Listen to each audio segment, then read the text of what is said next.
சிவபெருமானோட கோபத்துக்கு நீங்க ஆளாகாதீங்க. சிவராத்திரி அன்னைக்கு இந்த ஒரு தவறை நீங்க பண்ணீங்கன்னா. இப்ப அது என்னன்னு தெளிவா சொல்றேன். உங்க நல்ல மனசு போல இந்த விஷயத்தை எல்லாருக்கும் ஷேர் பண்ணிருங்க. எல்லாருக்கும் இந்த உண்மை கண்டிப்பா தெரியணும். அட இந்த வீடியோக்கு ஒரு லைக் பண்ணி சப்ஸ்கிரைப் பண்ணிக்கோங்க. பல பேர் நினைக்கிறது சிவராத்திரி அப்ப இரவு ஃபுல்லா முழிச்சு இருக்கணும்னு. அதுல சில பேர் இரவு ஃபுல்லா முழிச்சிருந்தாலுமே அவங்களோட கஷ்டங்கள் கவலைகளை நினைச்சிட்டு இருப்பாங்க.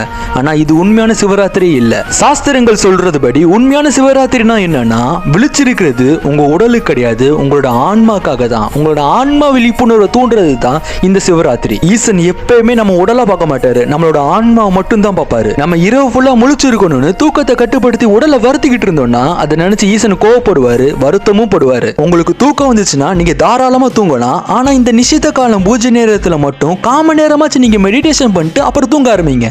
நீங்க தூங்கினாலுமே உங்க உடல் தான் தூங்குமே தவிர உங்க ஆன்மா முழிச்சுதான் இருக்கும். தூக்கத்துல கூட இறைவனை நினைச்சிட்டு நீங்க தூங்குங்க. அப்படி நீங்க முழிச்சிருக்கணும்னு ஆசைப்பட்டீங்கன்னா இந்த ஒரு விஷயத்தை அவாய்ட் பண்ணிருங்க. உங்களோட கவலைகளை நினைச்சு நீங்க வருத்தப்படாதீங்க. உங்க கவனம் இல்லாம இறைவன் மேல மட்டும் இருக்கட்டும். அதனால உங்க எல்லாருமே நான் தூங்குங்கன்னு சொல்லல. உங்களால இரவு ஃபுல்லா முழிச்சிருக்க முடியும்னா நீங்க கண்டிப்பா முழிச்சிருக்கலாம். அப்படி உங்களால முடியாது தூக்கம் வந்துச்சுன்னா நீங்க தாராளமா தூங்கலாம். அதுல எந்த ஒரு தவறுமே இல்ல. ஓம் நம சிவாய கமெண்ட்ல சொல்லிட்டு இந்த வீடியோக்கு ஒரு லைக் பண்ணிட்டு கண்டிப்பா ஷேர் பண்ணிருங்க.